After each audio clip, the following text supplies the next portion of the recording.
ओशो एक ऐसा नाम जो न केवल भारत में बल्कि पूरी दुनिया में क्रांतिकारी दार्शनिक और आध्यात्मिक गुरु के रूप में जाना जाता है। आमतौर पर जब हम किसी महान व्यक्तित्व के बारे में बात करते हैं तो हम उनके जन्म, उनकी शिक्षा और उनके जीवन की घटनाओं यानी उनकी बायोग्राफी को टटोलते हैं।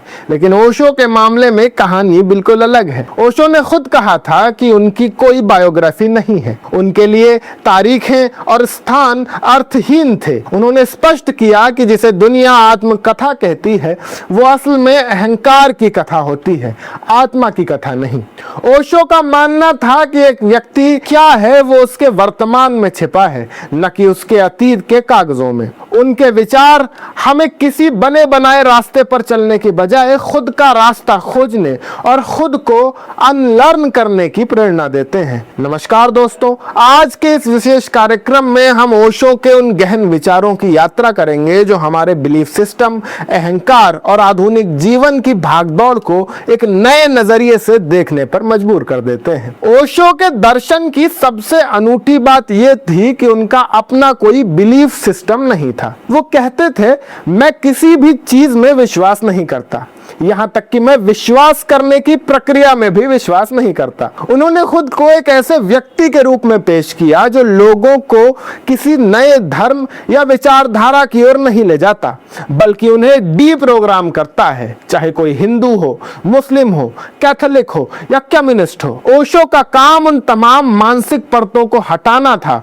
जो समाज ने हमारे ऊपर जन्म से थोप दी हैं। उनका उद्देश्य व्यक्ति को उस मासूमियत और उस शून्यता की स्थिति में वापस ले जाना था जैसा वो पैदा हुआ था। बुद्ध ने इसी शून्यता को निर्वाण कहा है, जहां आपका अहंकार पूरी तरह से गायब हो जाता है। अब सवाल ये उठता है कि ये अहंकार या ईगो आखिर है क्या? ओशो के अनुसार अहंकार असल में हमारी हीनता की ग्रंथि है, यानी इंफीरियोरिटी कॉम्प्लेक्स, कुछ छुपाने का एक उपाय है।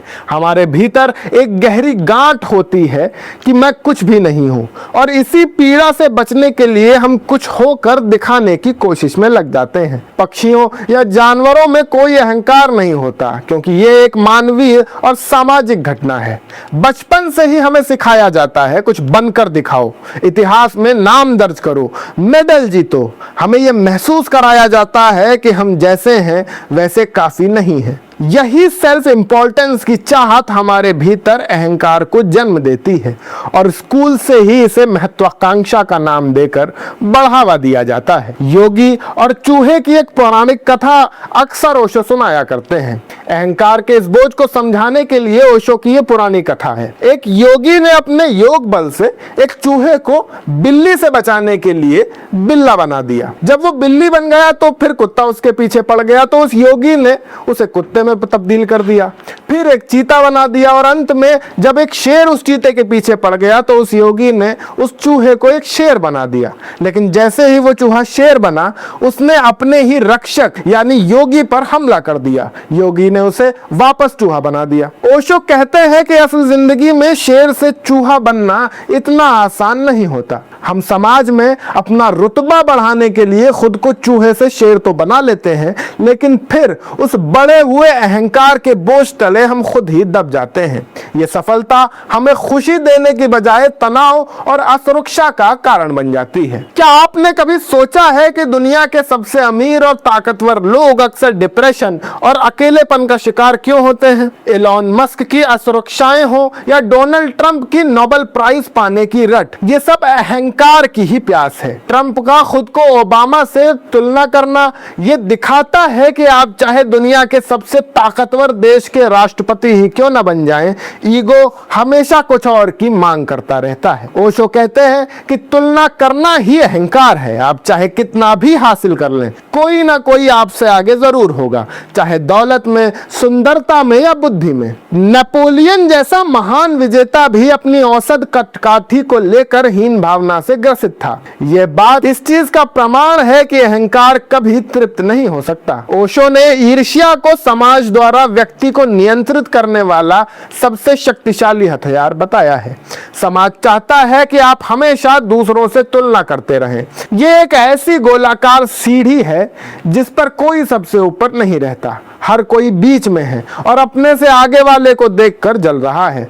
ये ईर्ष्या आपकी मौलिकता और सुख को खत्म कर देती है। ओशो के अनुसार कोई भी समाज नहीं चाहता कि आप बुद्धिमान या जागरूक बने, क्योंकि जागरूक व्यक्ति को गुलाम बनाना या उसका शोषण करना नामुमकिन है। समाज को एफिशिएंट मशीनों की जरूरत है, जागरूक इंसानों की नहीं। आज के दौर में हम एक मैकेनिकल यानी यांत्रिक जीवन जी रहे हैं। हमारी एफिशिएंसी मशीनों जैसी हो गई है, लेकिन हम अपनी मौलिकता खो चुके हैं। चाहे कॉर्पोरेट जॉब्स हो, सोशल मीडिया का अंतहीन स्क्रॉलिंग हो, हम सब एक फैक्ट्री सिस्टम का हिस्सा बन गए हैं। हमारे हाथ अपने आप फोन की तरफ चले जाते हैं। हमारा दिमाग विज्ञापनों और एल्गोरिदम के जाल में फंसा रहता है। ये लैक ऑफ सेल्फ अवेयरनेस न केवल हमारी व्यक्तिगत खुशी को खत्म कर रहा है, बल्कि क्लाइमेट चेंज जैसी वैश्विक समस्याओं का भी मूल कारण बना हुआ है। अहंकार और लालच के चलते हम संसाधनों का अंधाधुंध उपभोग कर रहे हैं और उसे सोशल मीडिया पर शो ऑफ कर रहे हैं। अहंकार और इस यांत्रिक जाल से निकलने का रास्ता क्या है? ओशो का समाधान इसमें सबसे अनोखा है, साक्षी भाव और जागरूकता। जब आप जागरूक होते हैं तो आपका मैकेनिकल होना कम हो जाता है। आप अपनी सहज प्रकृति के अनुसार काम करने लगते हैं। ओशो के विचारों का सार यही है कि जब आप इस बात को स्वीकार कर लेते हैं कि मैं कुछ भी नहीं हूं, तो आप उस बोझ से मुक्त हो जाते हैं जिसे दुनिया अहंकार कहती है। तब आपके भीतर से जो निकलता है, चाहे वो कोई गीत हो, कोई कला हो या कोई काम, वो आनंद से भरा होता है। उसमें दूसरों से कोई कंपटीशन नहीं होता।